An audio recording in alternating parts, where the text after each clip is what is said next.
Hello children, इस lecture में हम लोग डिस्कस करेंगे direction of the reaction. Page number is 7A.15 and the first heading is predicting the direction of the reaction. So यहाँ पर एक हाइपोथेटिकल रिएक्शन दिया गया है और इस रिएक्शन के लिए हम पहले डिस्कस करेंगे reaction quotient. Reaction quotient symbol is Q। Okay, so जैसा कि आप सब जानते हो कि K को हम कहते हैं equilibrium constant, and equilibrium constant in the terms of concentration is known as Kc and in the terms of pressure is known as Kp। उसी तरह से रिएक्शन कोशेंट को हम लिखते हैं Q, और जब रिएक्शन कोशेंट को प्रेशर के टर्म्स में बताते हैं तो इसे हम कहते हैं Qp, और जब कॉन्सेंट्रेशन के टर्म्स में लेते हैं तो ये हो जाता है Qc। ठीक है बच्चों, तो अगर ये एक हाइपोथेटिकल रिएक्शन है और हम इसके लिए Q का वैल्यू लिखते हैं in the terms of concentration, तो क्या हो जाएगा? Qc will be equals to C raise to the power C D raise to the power D divided by A raise to the power A B raise to the power B। Okay, तो आप देख रहे हो कि हमने उसी form में Qc के लिए रिलेशन लिखा जिस फॉर्म में हम Kc के लिए लिखते हैं। ठीक है बच्चों, बट ये Qc का रिलेशन जो है ये बिफोर इक्विलिब्रियम है। ठीक है, तो स्टेट ऑफ इक्विलिब्रियम पर इस रिलेशन को हम Kc कहेंगे, और before the state of equilibrium this relation will be known as Qc। Okay, और अगर इसी रिलेशन को हमारे यहाँ जो रिएक्टेंट टर्म्स दे रखे हैं, अगर ये गैसियस फेज में है और हम इस रिलेशन को पार्शियल प्रेशर के टर्म्स में लिखेंगे तो ये क्या हो जाएगा? फिर ये Qp हो जाएगा बिफोर इक्विलिब्रियम। ठीक है, तो अगर ये मान लेते हैं कि ये एक हाइपोथेटिकल रिएक्शन है जैसा पहले हम लोग बात कर रहे हैं, और ये सभी reactant and product gaseous phase में हैं, तो हम बिफोर इक्विलिब्रियम जब हम रिलेशन को लिखेंगे in the terms of partial pressure तो हम क्या दिखाएंगे? हम दिखाएंगे इसे Qp, and in that condition Qp before state of equilibrium will be equals to partial pressure of C raised to the power C, partial pressure of D raised to the power D divided by partial pressure of A raised to the power A and partial pressure of B raised to the power B। Okay, so ये जो है यहाँ पर हमने इस reaction के लिए reactant and product का कॉन्सेंट्रेशन जो है ना वो हमने प्रेजेंट किया इन the terms of partial pressure. तो इक्विलिब्रियम स्टेट पहुंचने के पहले ये जो रेशियो है जो पार्शियल प्रेशर के टर्म्स में है, प्रोडक्ट और रिएक्टेंट के पार्शियल प्रेशर के टर्म्स में है, इस रिलेशन को हम Qp कहेंगे। ठीक है, और बिफोर स्टेट ऑफ इक्विलिब्रियम जब हम कॉन्सेंट्रेशन के टर्म्स में प्रोडक्ट एंड रिएक्टेंट का रेशियो लिखेंगे तो उसे हम Qc कहेंगे। ठीक है बच्चों, तो Qc या Q का क्या रिलेशन है K के साथ? Q और K के रिलेशन को हम समझ के किसी रिवर्सिबल रिएक्शन के डायरेक्शन को प्रेडिक्ट कर सकते हैं। ठीक है बच्चों, किसको समझ के? Relation between Q and K। इसको अगर हम जान जाएंगे, इसको हम समझ जाएंगे क्या रिलेशन है Q और K का फॉर द गिवन रिएक्शन, तो इसके बेसिस पर अगर हमें ये रिलेशन पता चल जाए कि Q और K में कौन ग्रेटर और कौन लेस है, किसका वैल्यू ग्रेटर और किसका वैल्यू लेस है, तो उसके बेसिस पर हम क्या कर सकते हैं? किसी गिवन रिवर्सिबल रिएक्शन के डायरेक्शन को बता सकते हैं। एग्जाम्पल के लिए जैसे यहाँ फर्स्ट पॉइंट दे रखा है कि अगर जो Q है उसका वैल्यू K से ज़्यादा है, value of Q is greater than K, तो इस कंडीशन में जो रिएक्शन होगा कि रिएक्शन जो है वो इस कंडीशन में बैकवर्ड डायरेक्शन में मूव करेगा। अगर value of Q is greater than K तो रिएक्शन क्या होगा, बैकवर्ड डायरेक्शन में मूव करेगा। And it shows that equilibrium has not been reached, कि अभी इक्विलिब्रियम के पहले की कंडीशन है ये, ठीक है। And that is why concentration of products are more, और कॉन्सेंट्रेशन ऑफ प्रोडक्ट क्या है, ज़्यादा है। तो कॉन्सेंट्रेशन ऑफ प्रोडक्ट ज़्यादा है तो इसलिए क्या होगा कि अगर कॉन्सेंट्रेशन ऑफ प्रोडक्ट ज़्यादा है तो आपको पता है लॉ ऑफ मास एक्शन के अकॉर्डिंग जो रेट ऑफ रिएक्शन होता है वो प्रोडक्ट के एक्टिव मास के प्रोपोर्शनल होता है। तो अगर प्रोडक्ट का अमाउंट ज़्यादा होगा तो प्रोडक्ट टू रिएक्टेंट जो रिएक्शन होगी उसका रेट ऑफ रिएक्शन क्या होगा, ग्रेटर होगा। तो अगर Q का वैल्यू K से ज़्यादा है मींस बैकवर्ड रिएक्शन फेवर करेगी, और रिएक्शन जो from product to reactant move कर रही होगी उसका रेट ज़्यादा होगा। ओके, तो ओवरऑल डायरेक्शन होगा टुवर्ड्स द बैकवर्ड डायरेक्शन। लेकिन इसका उल्टा अगर Q का वैल्यू जो है वो K से कम है तो इस कंडीशन में भी इक्विलिब्रियम स्टेट जो है ना वो प्रेजेंट नहीं है। इक्विलिब्रियम स्टेट का प्रेजेंट होती है जब Q इक्वल्स टू K होता है, तो यहाँ पर भी इक्विलिब्रियम स्टेट प्रेजेंट नहीं है, value of Q is less than K। और इस कंडीशन में जो रिएक्शन है वो फॉरवर्ड डायरेक्शन में मूव करेगी, क्योंकि इस कंडीशन में जो कॉन्सेंट्रेशन ऑफ रिएक्टेंट है वो प्रोडक्ट से ज़्यादा होगा। ठीक है बच्चों, तो value of Q less than K, तो रिएक्शन किस डायरेक्शन में होगा, इन फॉरवर्ड डायरेक्शन, और इसकी रिवर्स कंडीशन में बैकवर्ड डायरेक्शन में। और जो थर्ड पॉइंट है उसके अकॉर्डिंग अगर वैल्यू ऑफ K और Q दोनों का वैल्यू बराबर है तो रिएक्शन किस स्टेट पर है, इक्विलिब्रियम स्टेट पर। इसी बात को यहाँ इस डायग्राम की हेल्प से दिखाया गया है, बार डायग्राम बनाए गए हैं। तो K is greater, value of K is greater then Q, value of K is greater then Q। इस कंडीशन में क्या है, रिएक्शन फॉरवर्ड डायरेक्शन में हो रही है, यानी कि reaction will shift in forward direction to form more products. Okay, so direction of the reaction will be from a reactant to product. जो मिड कंडीशन है यहाँ पर Q और K का वैल्यू इक्वल है, इक्विलिब्रियम स्टेट, और जो last है यहाँ पर Q का वैल्यू K से ग्रेटर है, तो रिएक्शन जो है ना वो बैकवर्ड डायरेक्शन में होगी फ्रॉम प्रोडक्ट टू रिएक्टेंट, और प्रोडक्ट टू रिएक्टेंट हो रही होगी। ओके स्टूडेंट्स, नेक्स्ट जो हम लोग डिस्कस करेंगे वो है कैलकुलेशन ऑफ इक्विलिब्रियम कॉन्सेंट्रेशंस। कोई रिएक्शन जो इक्विलिब्रियम स्टेट पर है उस स्टेट पर डिफरेंट रिएक्टेंट या प्रोडक्ट्स का कॉन्सेंट्रेशन क्या है उसको हम कैसे कैलकुलेट कर सकते हैं, वो यहाँ पर हम डिस्कस करेंगे। ये है page number 7A.16, paragraph number 3, calculations of equilibrium concentrations. So यहाँ पर क्या बताया गया है कि अगर किसी भी रिएक्शन, जो रिएक्शन दी गई है स्टेट ऑफ इक्विलिब्रियम पर, अगर उसमें हम किसी भी रिएक्टेंट या किसी भी एक प्रोडक्ट टर्म को, रिएक्टेंट या प्रोडक्ट टर्म की हम वैल्यू लेट कर लें तो उसके बेसिस पर हम बाकी सभी की कॉन्सेंट्रेशन को फाइंड आउट कर सकते हैं। ठीक है बच्चों, तो वन बाई वन जो स्टेप्स यहाँ दे रखे हैं उनके थ्रू ही हम समझने की कोशिश करेंगे कि कॉन्सेंट्रेशन को कैसे कैलकुलेट करेंगे। फर्स्ट स्टेप क्या कह रहा है, right the balanced chemical equation for the reaction. तो जो भी रिएक्शन है, रिलेटेड रिएक्शन है, उसको हमें बैलेंस्ड फॉर्म में लिखना है पहले।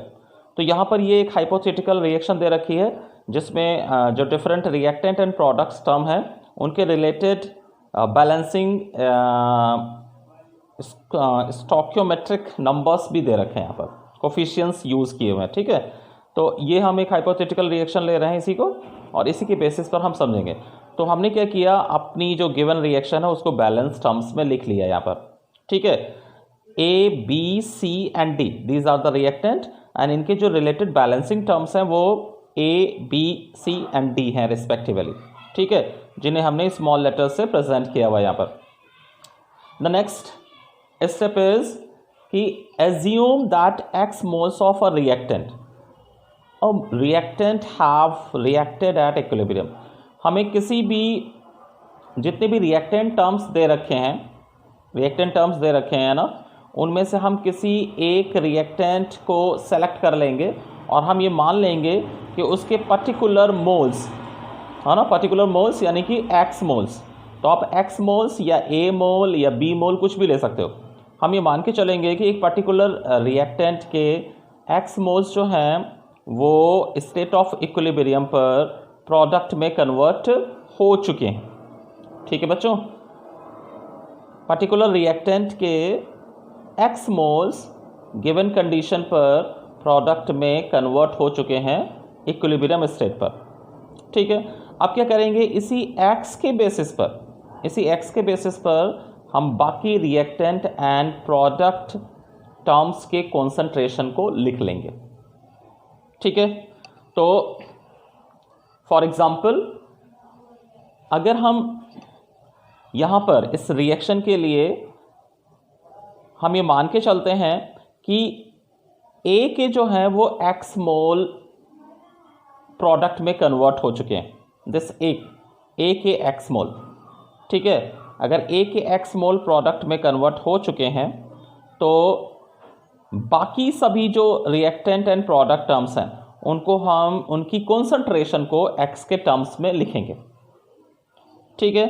तो देखिए कैसे लिखते हैं इस रिएक्शन को। देखिए यहाँ पर हमने ये माना है कि ये जो रिएक्शन दे रखी है इसमें जो रिएक्टेंट हैं उनका इनिशियल कॉन्सेंट्रेशन जो है वो 1 and 2 है, ठीक है बच्चों। This 1 and I1 and I2 initial concentration I1 and I2 है। और इनिशियल कंडीशन में प्रोडक्ट का जो कॉन्सेंट्रेशन है उसे 0 लिया गया है, क्योंकि आपको पता है कि इनिशियल कंडीशन में केवल रिएक्टेंट प्रेजेंट होंगे, प्रोडक्ट विल बी 0। तो यहाँ पर भी वैसे ही किया गया है। अब क्या है, हमने ये माना कि जो A है उसके x moles state of equilibrium पर प्रोडक्ट में कन्वर्ट हो चुके हैं। तो अगर प्रोडक्ट में एक्स मोल कन्वर्ट हो चुके हैं तो C का जो अमाउंट होगा वो एक्स फॉर्म होगा एंड D का अमाउंट भी एक्स फॉर्म होगा। और इन अमाउंट जो फॉर्म हो रहे हैं उनको हम मल्टीप्लाई करेंगे विद देयर स्टोइकियोमेट्रिक कोफिशिएंट्स, ठीक है। तो रिलेटेड रिएक्टेंट के जो स्टोइकियोमेट्रिक कोफिशिएंट्स हैं उनको हम जितना फॉर्म हो रहा है A का कॉन्सेंट्रेशन उससे मल्टीप्लाई कर देंगे, ठीक है बच्चों। और इसी तरह से हम रिएक्टेंट साइड पर उस रिलेटेड अमाउंट को जिसको हमने दिखाया है कि प्रोडक्ट में कन्वर्ट हो चुका है उसे हम रिलेटेड रिएक्टेंट यूनिट से माइनस कर देंगे, ठीक है। तो A का जो इनिशियल अमाउंट था वो I1 है और A का जो स्टोइकियोमेट्रिक कोफिशिएंट है वो स्मॉल a दे रखा है। तो हम क्या कर सकते हैं, हम इसको I माइनस एक्स, क्योंकि x अमाउंट इधर फॉर्म हो चुका है तो इनिशियल में से हमने x को माइनस कर दिया, और क्योंकि ये स्टोइकियोमेट्रिक कोफिशिएंट यहाँ पर a है तो हम a को यहाँ लिख सकते हैं इस तरह से। तो A का जो रिमेनिंग अमाउंट बचेगा स्टेट ऑफ इक्विलिब्रियम पर वो हो जाएगा A inside the bracket I1 minus x, और यू कैन से दैट, और क्या कह सकते हैं, AI1 माइनस AX, ऐसा भी कह सकते हैं। इसी तरह से जो B का अमाउंट बचेगा इक्विलिब्रियम स्टेट पर वो हो जाएगा I2 माइनस क्या लिख सकते हैं हम लोग, I2 माइनस एक्स, और क्योंकि इसका स्टोइकियोमेट्रिक कोफिशिएंट B है तो ओवरऑल हो जाएगा ये B inside the bracket I2 minus x, या आप लिखोगे BI2 माइनस BX, ठीक है। तो ओवरऑल क्या है, मैं फिर से एक बार लिख के आपको दिखा रहा हूँ कि जो बात हम लोग कर रहे हैं। तो हमारे पास जो कॉन्सेंट्रेशन हो जाएगा वो A का होगा, इनिशियल कॉन्सेंट्रेशन I है I1, हमने माना है कि इसके एक्स मोल फॉर्म हो चुके हैं प्रोडक्ट में, तो आई माइनस एक्स हो जाएगा, क्योंकि इसका स्टोइकोमेट्रिक कोफिशिएंट ए है, इसलिए हम इसको ए से मल्टीप्लाई कर देंगे। इसी तरह से बी के लिए, बी का जो इनिशियल कॉन्सेंट्रेशन दे रखा है वो I2 है, माइनस बी का भी एक्स अमाउंट इधर जाएगा तो माइनस एक्स, और क्योंकि स्टोइकोमेट्रिक कोफिशिएंट बी है तो हमने बी को यहाँ लिख दिया। ठीक है, इसी तरह से जो सी का अमाउंट फॉर्म होगा वो हो जाएगा सी एक्स, और जो डी का अमाउंट फॉर्म होगा वो डी एक्स हो जाएगा। ठीक है बच्चों, तो हम सिंपली ऐसे लिख सकते हैं। ये एक तरीका हो गया कॉन्सेंट्रेशन लिखने का। अब एक दूसरा तरीका भी हो सकता है और कॉन्सेंट्रेशन लिखने का, रिप्रेजेंट करने का, क्योंकि हमने ए का अमाउंट लेट किया है कि वो ए का जो एक्स अमाउंट है वो प्रोडक्ट में कन्वर्ट हो रहा है, तो हम ये जो स्टोइकोमेट्रिक कोफिशिएंट है, ए का स्टोइकोमेट्रिक कोफिशिएंट, उससे बाकी जो रिएक्टेंट या प्रोडक्ट्स टर्म हैं उनको हम डिवाइड कर देंगे। ठीक है, ए के स्टोइकोमेट्रिक कोफिशिएंट से हम बाकी रिएक्टेंट एंड प्रोडक्ट टर्म्स को डिवाइड कर देंगे, तो भी हमारे पास इन रिएक्टेंट एंड प्रोडक्ट की इक्विलिब्रियम स्टेट पर रिलेटेड कॉन्सेंट्रेशन आ जाएगी। तो इस तरह से भी आप कर सकते हो जैसा कि बुक में दिया गया है। अदरवाइज सिंपली आप इस ऐसे भी लिख सकते हो जैसे मैं बता रहा हूँ आपको, नो प्रॉब्लम। दोनों तरह से कुछ भी, आप दोनों में से कोई भी एक वे आप सेलेक्ट कर सकते हो। ठीक है बच्चों, ठीक है, तो इसके अकॉर्डिंग क्या हो गया, इसके बेसिस पर क्या हो गया कि यहाँ पर जैसे दे रखा है ए का जो मोलर कॉन्सेंट्रेशन है वो इनिशियल माइनस एक्स हो जाएगा, जैसा कि बुक में दे रखा है। बी का जो कॉन्सेंट्रेशन है इक्विलिब्रियम स्टेट पर वो initial two I2 minus b x upon a हो जाएगा। सी का concentration C x upon a हो जाएगा, एंड डी का concentration D x upon a हो जाएगा। या जैसे मैंने आपको बताया, तो मैंने क्या बताया आपको कि ए का जो कॉन्सेंट्रेशन होगा वो हो जाएगा AI1 माइनस AX। ठीक है बच्चों, बी का जो कॉन्सेंट्रेशन हो जाएगा वो हो जाएगा I2 माइनस BX। सी का जो कॉन्सेंट्रेशन है वो CX रहेगा, एंड डी का कॉन्सेंट्रेशन DX रहेगा। तो आप ऐसा भी कर सकते हो, जो भी आपको समझ में आए वो आप ऐसा कर सकते हैं। ठीक है, फिर इन्हीं रिलेटेड कॉन्सेंट्रेशन को हम KC या KP के टर्म्स में लिख देंगे। ठीक है, तो हमारे पास रिलेटेड रिएक्शन के लिए chemical law of chemical equilibrium का जो मैथमेटिकल एक्सप्रेशन है in the terms of concentration और in the terms of partial pressure हमें मिल जाएगा। ठीक है, तो अगर हमें ये वैल्यू दे रखी होगी, KC या KP की वैल्यू गिवन है, तो हम क्या करेंगे, हम उसके बेसिस पर X की वैल्यू निकाल लेंगे, और X की वैल्यू के बेसिस पर हम बाकी सभी रिएक्टेंट या प्रोडक्ट सम की कॉन्सेंट्रेशन निकाल सकते हैं फिर। ठीक है बच्चों, इस बात को हम एग्जाम्पल के हेल्प से समझेंगे। पहले यहाँ पे एक एग्जाम्पल दे रखा है, उसको देखेंगे। इस एग्जाम्पल में क्या दिया गया है, पहला एग्जाम्पल बहुत ही सिंपल एग्जाम्पल है कि PCl5 after dissociation forming PCl3 and Cl2। हम ये मान के चलते हैं कि इनिशियल कॉन्सेंट्रेशन जो PCl5 का वो है A इनिशियल कंडीशन पर, और इन दोनों का कोई भी अमाउंट फॉर्म नहीं होगा क्योंकि ये इनिशियल कंडीशन पर 0 होंगी। ठीक है बच्चों, अब हमने माना कि A का जो इनिशियल कॉन्सेंट्रेशन है इसका X पार्ट जो है वो इक्विलिब्रियम स्टेट पर प्रोडक्ट में कन्वर्ट हो रहा है। तो प्रोडक्ट में कन्वर्ट हो रहा है PCl5 का X पार्ट प्रोडक्ट में कन्वर्ट हो रहा है, या आप कहो कि इक्विलिब्रियम स्टेट पर X moles of Cl2 form हो रहा है, या आप कहो कि इक्विलिब्रियम स्टेट पर X moles of PCl3 form हो रहा है। आप कुछ भी लेट कर सकते हो, किसी भी एक टर्म को लेट कर सकते हो। तो अगर PCl5 का X अमाउंट प्रोडक्ट में कन्वर्ट हो रहा है, तो जो PCl5 का रिमेनिंग अमाउंट होगा eight the state of equilibrium initial minus X, ये हो जाएगा। क्योंकि यहाँ पर जो स्टोइकोमेट्रिक कोफिशिएंट है वो 1 है, तो हमें एज सच और कुछ ऐड करने की ज़रूरत नहीं है। उसी तरह जो फॉर्म्ड अमाउंट होगा PCl3 का वो x हो जाएगा एंड Cl2 भी x हो जाएगा। अभी दोनों सेम क्यों हैं? क्योंकि इन दोनों के भी स्टोइकोमेट्रिक कोफिशिएंट क्या है? 1 है। ठीक है बच्चों। अब अगर हम लेट करें कि सपोज करो कि इसका स्टोइकोमेट्रिक कोफिशिएंट 2 होता है सपोज, और इसका स्टोइकोमेट्रिक कोफिशिएंट 3 होता है सपोज, तो क्या होता है? यहाँ जो फॉर्म्ड अमाउंट होता है PCl3 का उसे हम लिखते हैं 2x और Cl2 का फॉर्म्ड अमाउंट हम लिखते हैं 3x। ठीक है बच्चों, ये अमाउंट सेम रहता है क्योंकि यहाँ पर स्टोइकोमेट्रिक कोफिशिएंट क्या है? 1 है, तो यहाँ पर कोई चेंज नहीं आता। लेकिन अगर ये 2 है, ये 3 है स्टोइकोमेट्रिक कोफिशिएंट, तो हम रिलेटेड जो फॉर्म हो रहे हैं, जो वैल्यू हमने लेट की है, उसको हम रिलेटेड रिएक्टेंट या प्रोडक्ट यूनिट के कोफिशिएंट से मल्टीप्लाई कर देंगे। ठीक है बच्चों, ऐसा हो जाएगा।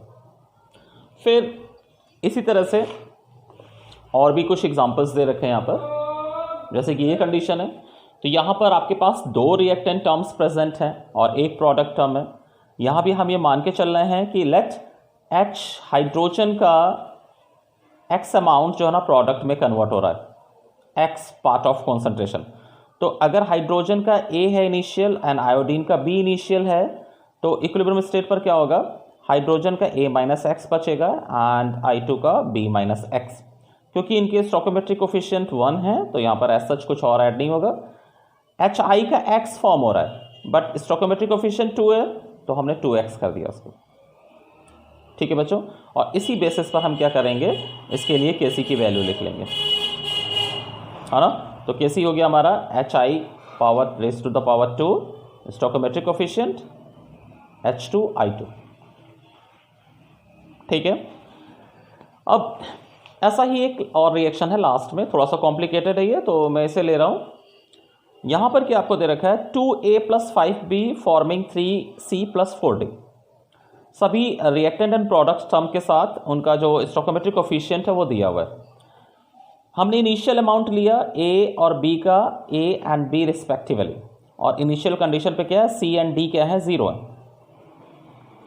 ठीक है बच्चों, अब हम ये अगर लेट करते हैं कि let at the state of equilibrium A का X पार्ट जो है वो प्रोडक्ट में कन्वर्ट हो रहा है, A का X पार्ट, तो A का X पार्ट अगर कन्वर्ट हो रहा है तो A-X हो जाएगा, बट स्टोइकोमेट्रिक कोफिशिएंट क्या है? 2 है, तो हम इसको 2 से मल्टीप्लाई कर देंगे।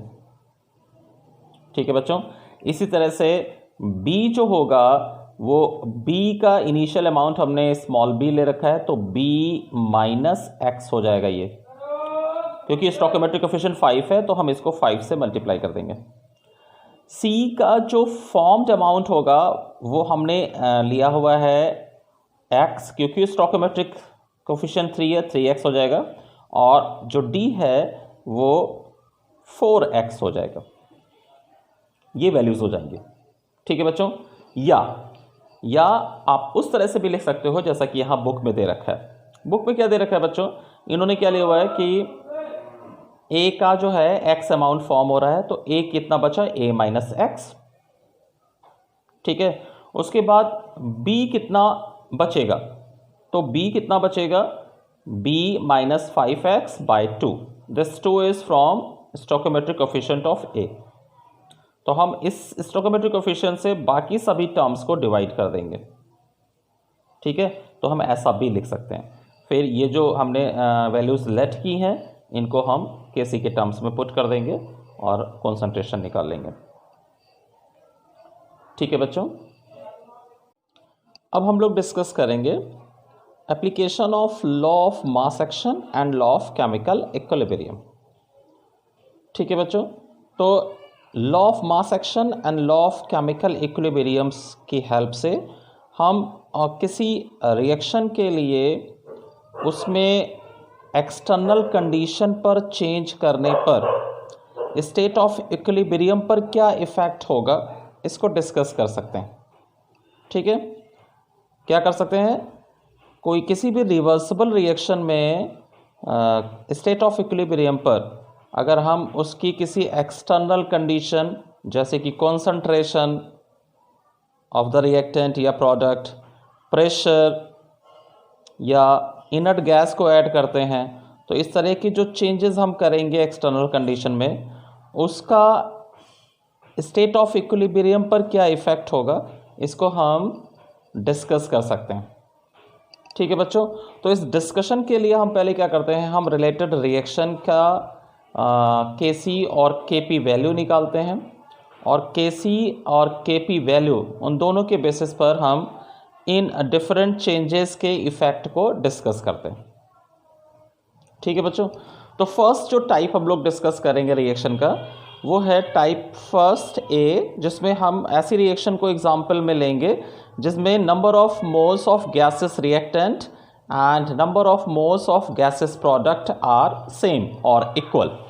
ठीक है, तो एग्जांपल के लिए जैसे कि ये रिएक्शन यहाँ दी गई है, hydrogen with iodine is forming hydrogen iodide. ठीक है, तो किसी के लिए क्या हो जाएगा expression, HI raised to the power 2 divided by I2 and H2। Now KC का इवेल्युएशन कैसे करेंगे, केसी के इवेल्युएशन के लिए हम क्या करेंगे कि हम ये मान के चलेंगे कि जो इनिशियल कॉन्सेंट्रेशन है हाइड्रोजन का वो A है एंड आयोडीन का B मोल है।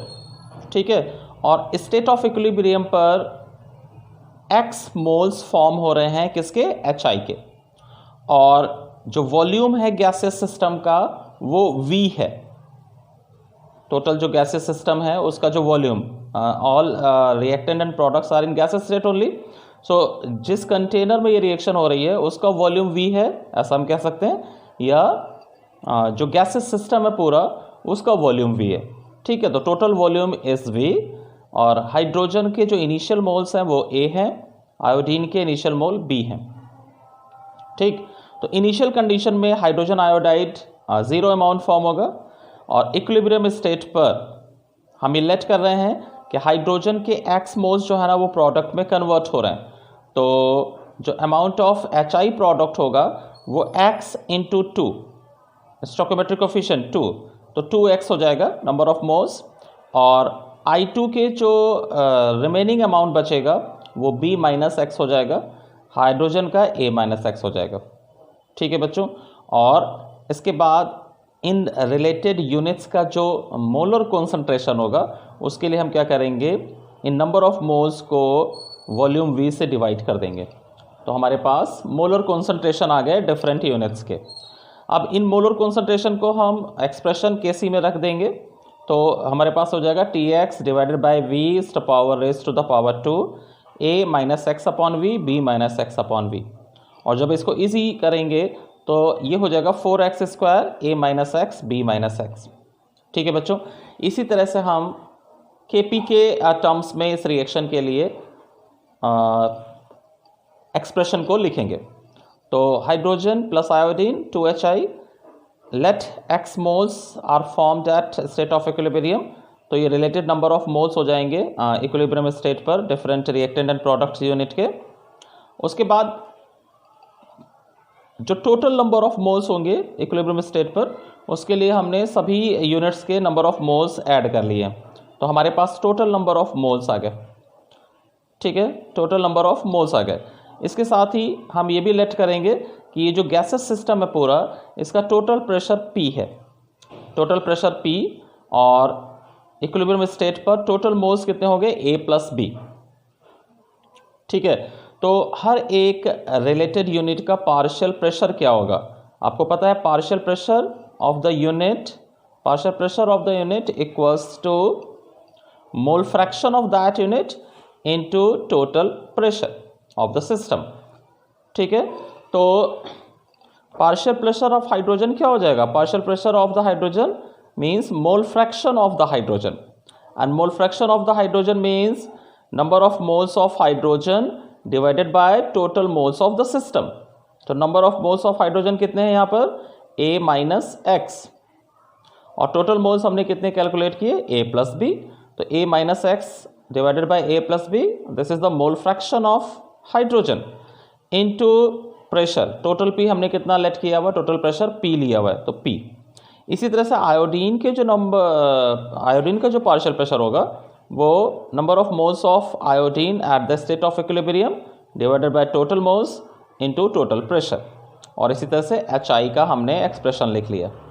ठीक है बच्चों, अब in related partial pressure terms को हम Kp के टर्म्स में लिखेंगे तो Kp क्या हो जाएगा, Kp विल बी दिस, और जब हम पार्शियल प्रेशर को लिखेंगे तो ये रिलेशन ये फॉर्म होगा जो लास्ट में 4x² a - x b - x आ जाएगा। ठीक है, तो अब आप क्या देख रहे हो, पहली चीज़ आपने ये देखा कि अगर number of moles reactant and product के इक्वल होंगे तो Kc और Kp का रिलेशन सेम आएगा, Kc is this, Kp is this. ठीक है, पहली चीज़। दूसरी चीज़ क्या है कि number of moles of the reactant and product same होने पर in related Kp and Kc relation में ना तो हमारे पास वॉल्यूम टर्म आएगा और ना ही हमारे पास प्रेशर टर्म ही आएगा। ये दोनों यहाँ नहीं है, ना तो P बचा हमारे पास लास्ट इसमें और ना ही V है। वॉल्यूम और प्रेशर टर्म्स यहाँ पर नहीं है। ठीक है बच्चों, ये दोनों टर्म्स यहाँ पे नहीं है इन दोनों में। तो हम one by one different factors को, डिफरेंट चेंजेस को डिस्कस करेंगे। और यहाँ पर एक लास्ट लाइन दे रखी है कि Kp equals to Kc, Kp और Kc का वैल्यू बराबर है, जो भी आपको मैं बता रहा था, because delta n equals to 0। Number of moles जो क्या है वो रिएक्टेंट एंड प्रोडक्ट आए दोनों साइड पे सेम है, तो डेल्टा n जो change in the number of moles आएगा वो क्या आएगा, 0 आएगा। ठीक है, तो अब हम डिस्कस करेंगे डिफरेंट फैक्टर्स को। First, effect of pressure. तो यहाँ पर इफेक्ट ऑफ प्रेशर, क्योंकि इफेक्ट ऑफ प्रेशर तभी होगा रिएक्शन पर जब वॉल्यूम या प्रेशर टर्म्स रिलेटेड एक्सप्रेशन में आते, बट दोनों ही जो एक्सप्रेशंस हैं हमारे पास, यहाँ पर कहीं पर भी प्रेशर या वॉल्यूम टर्म नहीं आया है, इसलिए ये जो रिएक्शन है वो चेंज ऑफ प्रेशर या इफेक्ट ऑफ प्रेशर से क्या होगी, इंडिपेंडेंट होगी। ठीक है बच्चों, the next is effect of concentration. Effect of concentration में क्या होगा कि अगर हम H2 और I2 का कॉन्सेंट्रेशन बढ़ाते हैं, कॉन्सेंट्रेशन यानी अमाउंट, H2 और I2 के कॉन्सेंट्रेशन को अगर हम बढ़ाएंगे, H2 और I2 के कॉन्सेंट्रेशन को बढ़ाएंगे, देखिए ज़रा इधर इस एक्सप्रेशन में H2 और I2 के कॉन्सेंट्रेशन को अगर हम बढ़ाएंगे, यानी कि उसकी वजह से ये जो डिनोमिनेटर है ये वैल्यूज़ बढ़ेंगी, क्योंकि यही हमारे कॉन्सेंट्रेशन है H2 और I2 के। तो अगर हम H2 I2 के कॉन्सेंट्रेशन बढ़ाएंगे तो ये वैल्यूज़ बढ़ेंगी, और इस वैल्यू के बढ़ने से ये जो वैल्यू ऑफ Kc है वो डिस्टर्ब होगा। बट आपको पता है कि ये फिक्स वैल्यू होता है, कांस्टेंट वैल्यू होता है, तो अगर हम इसको बढ़ाते हैं तो ये Kc का वैल्यू डिस्टर्ब होगा, और इसको कांस्टेंट करने के लिए फिर क्या होगा, ये वैल्यू जो है ना वो इंक्रीज़ होना चाहिए। ठीक है, तो अगर हम इसको बढ़ाएंगे तो Kc की वैल्यू को कांस्टेंट रखने के लिए ये जो ऊपर न्यूमरेटर वैल्यू है x, ये इंक्रीज़ होगी। ठीक है बच्चों, यानी कि ये तभी इंक्रीज़ होगी जब फॉर्मेशन ऑफ HI जो है ना वो बढ़ जाएगा। तो अगर हम रिएक्टेंट का कॉन्सेंट्रेशन बढ़ाएंगे या रिएक्टेंट का अमाउंट बढ़ाएंगे तो अमाउंट ऑफ प्रोडक्ट भी बढ़ेगा, यानी उस कंडीशन में स्टेट ऑफ इक्विलिब्रियम जो है ना फॉरवर्ड डायरेक्शन में मूव करेगा। ठीक, अगर इसका रिवर्स करते हैं, हम प्रोडक्ट का अमाउंट बढ़ाते हैं तो फिर state of equilibrium backward direction में मूव करेगा और हमें मोर अमाउंट ऑफ रिएक्टेंट मिल जाएंगे। ठीक है बच्चों, देन नेक्स्ट जो इफेक्ट हम लोग डिस्कस करेंगे, effect of adding N inert gas. ठीक है, तो यहाँ पर भी वही प्रेशर वाली कहानी है सेम, कि हमारे जो दोनों Kc और Kp के टर्म्स हैं वहाँ पर प्रेशर और वॉल्यूम नहीं इंक्लूडेड है ना, यानी Kp और Kc दोनों इंडिपेंडेंट हैं वॉल्यूम एंड प्रेशर टर्म से, और इसलिए एडिशन ऑफ गैस का भी कोई इफेक्ट स्टेट ऑफ इक्विलिब्रियम पर नहीं होगा। ठीक है बच्चों, ये हमने डिस्कस किया फर्स्ट टाइप ऑफ रिएक्शन, जिसमें जो gaseous reactant and products term हैं उनके नंबर ऑफ मोल्स क्या हैं, सेम। अब हम लोग डिस्कस करेंगे सेकेंड टाइप ऑफ रिएक्शन, जिसमें number of moles of the products are less than the number of moles of reactant.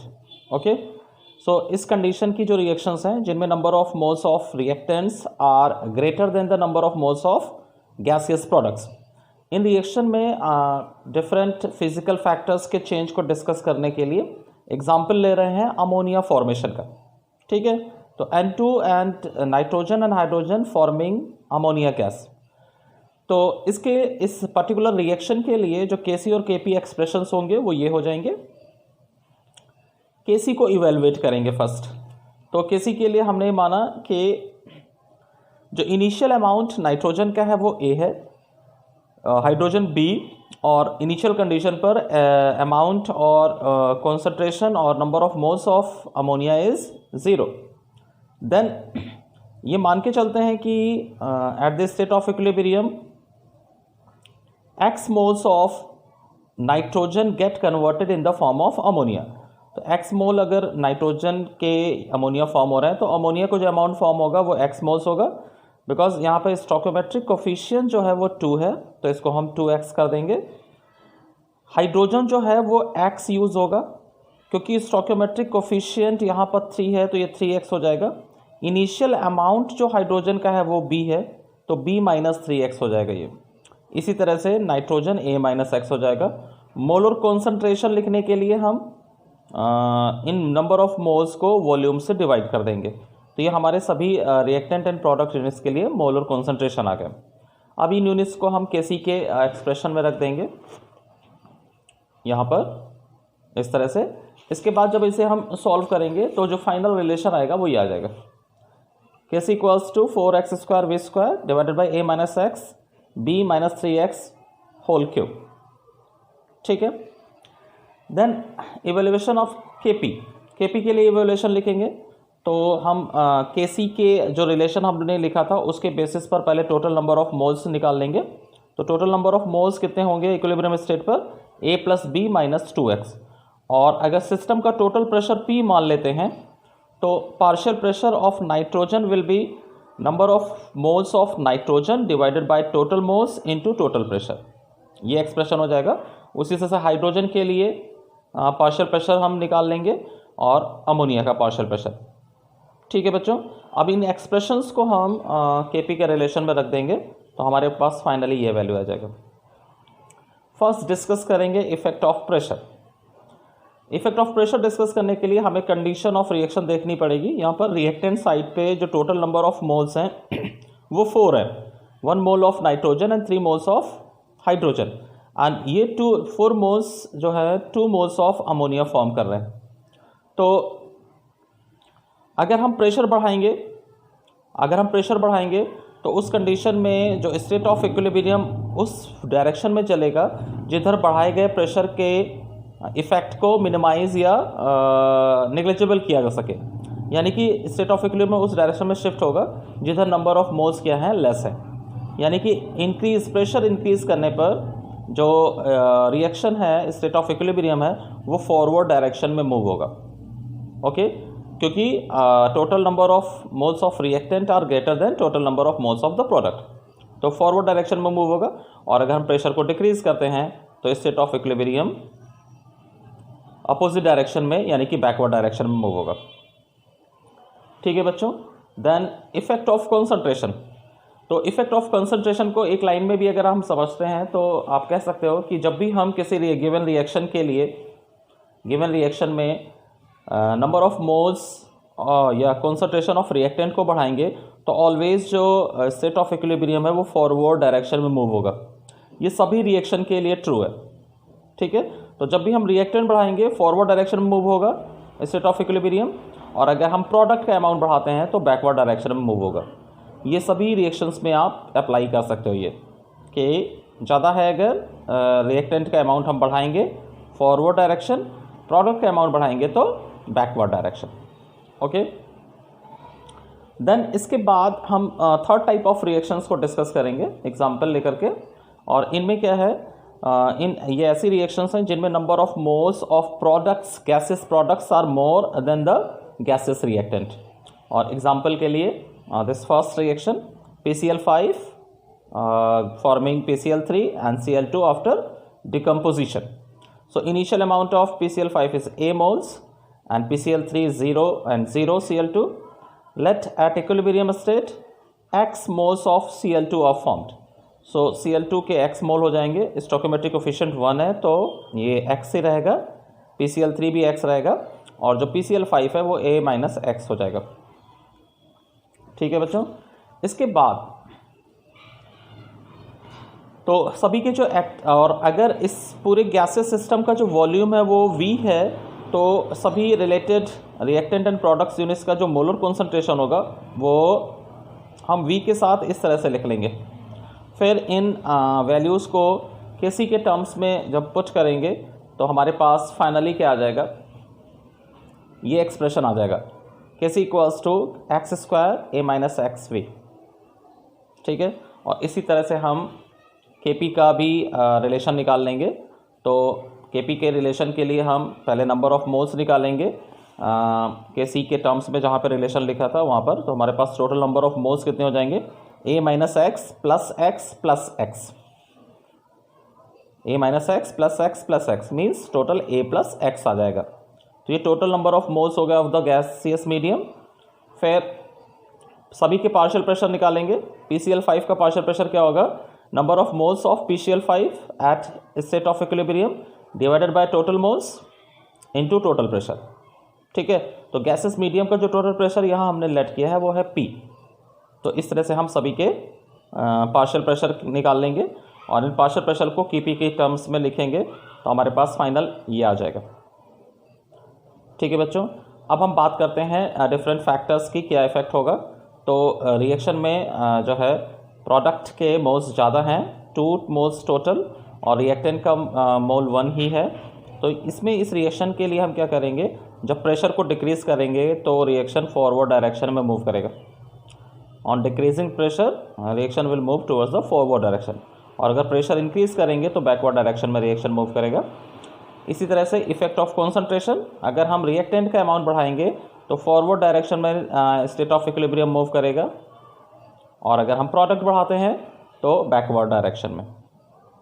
ठीक है बच्चों, तो इस तरह से हम Kc और Kp एक्सप्रेशंस के बेसिस पर किसी रिएक्शन के डायरेक्शन को डिफाइन कर सकते हैं with the help of law of mass action and chemical equilibrium. तो अगर हम लॉ ऑफ मास एक्शन और लॉ ऑफ केमिकल इक्विलिब्रियम के बेसिस पर चेंज ऑफ डिफरेंट कंडीशंस के इफ़ेक्ट को स्टेट ऑफ इक्विलिब्रियम पर शॉर्ट में डिस्कस करें तो हमारे लिए क्या हो जाएगा बच्चों, कि अगर कोई रिएक्शन है तो उसमें क्या होगा, first change in concentration, change in concentration. तो ऑलवेज आपको क्या याद रखना है कि अगर हम रिएक्टेंट का अमाउंट बढ़ाते हैं, रिएक्टेंट का अमाउंट बढ़ाते हैं तो क्या होगा, जो स्टेट ऑफ इक्विलिब्रियम है वो फॉरवर्ड डायरेक्शन में मूव करेगा। और इसी का रिवर्स, अगर हम प्रोडक्ट का अमाउंट इंक्रीज करते हैं तो स्टेट ऑफ इक्विलिब्रियम क्या होगा, बैकवर्ड डायरेक्शन में मूव करेगा। तो जनरली क्या होता है, हमें रिएक्टेंट टू प्रोडक्ट ऑब्टेन करना होता है, तो हम क्या करेंगे, ऑलवेज रिएक्टेंट के अमाउंट को बढ़ाएंगे जिससे हमें ज़्यादा से ज़्यादा अमाउंट ऑफ प्रोडक्ट मिले। ठीक है बच्चों, तो रिएक्टेंट के अमाउंट बढ़ाने पर सभी रिएक्शंस में कोई भी रिएक्शन होगा उसमें अगर हम रिएक्टेंट के अमाउंट बढ़ाते हैं, concentration of the reactant increase करते हैं, तो ऑलवेज स्टेट ऑफ इक्विलिब्रियम क्या होगा, फॉरवर्ड डायरेक्शन में शिफ्ट होगा। ठीक है, ये फर्स्ट हो गई चेंज की बात। दूसरा जो चेंज हम लोग डिस्कस करते हैं, effect of pressure, effect of pressure और चेंज ऑफ प्रेशर। तो आपको यहाँ पर याद रखना है कि अगर कोई रिएक्शन जो है उसमें number of moles of reactant, number of moles of reactant N for number of moles of reactant are greater than number of moles of product, P for product. तो इस कंडीशन में हम क्या करेंगे, प्रेशर को क्या करेंगे, इंक्रीज करेंगे। तो प्रेशर इंक्रीज करने पर जो स्टेट ऑफ इक्विलिब्रियम है वो फॉरवर्ड डायरेक्शन में मूव करेगा। किस कंडीशन में, जब number of moles of reactant जो है वो प्रोडक्ट से ज़्यादा है। और अगर इसका रिवर्स कंडीशन है, number of moles of product are greater than number of moles of reactant, यानी कि product, number of moles of product are greater than number of moles of reactant, और हम प्रेशर को इंक्रीज कर रहे हैं अगर, तो क्या होगा, तो उस कंडीशन में state of equilibrium backward direction में मूव करेगा। ठीक है बच्चों, तो ओवरऑल हमें क्या याद रखना है कि अगर number of moles of reactant ज़्यादा हैं तो हम प्रेशर को बढ़ाएंगे, जिससे state of equilibrium forward direction में मूव होगा। ठीक है बच्चों, इसकी रिवर्स कंडीशन होने पर हम क्या करेंगे, रिवर्स कंडीशन क्या है, प्रोडक्ट के नंबर ऑफ मोल्स जो है ना रिएक्टेंट से ज़्यादा हैं, और अगर हम अब भी प्रेशर को इंक्रीज करेंगे तो बैकवर्ड डायरेक्शन में रिएक्शन मूव होगा, है ना। यानी कि इस कंडीशन में जब number of moles of product ज़्यादा हैं तो हमें प्रेशर को डिक्रीज करना होगा, तभी state of equilibrium forward direction में मूव होगा। और अगर number of moles of reactant are equals to number of moles of product, तो प्रेशर चेंज का कोई भी इफेक्ट स्टेट ऑफ इक्विलिब्रियम पर नहीं होगा। ठीक है बच्चों, थर्ड आते हैं हम लोग एडिशन ऑफ इनर्ट गैसेस।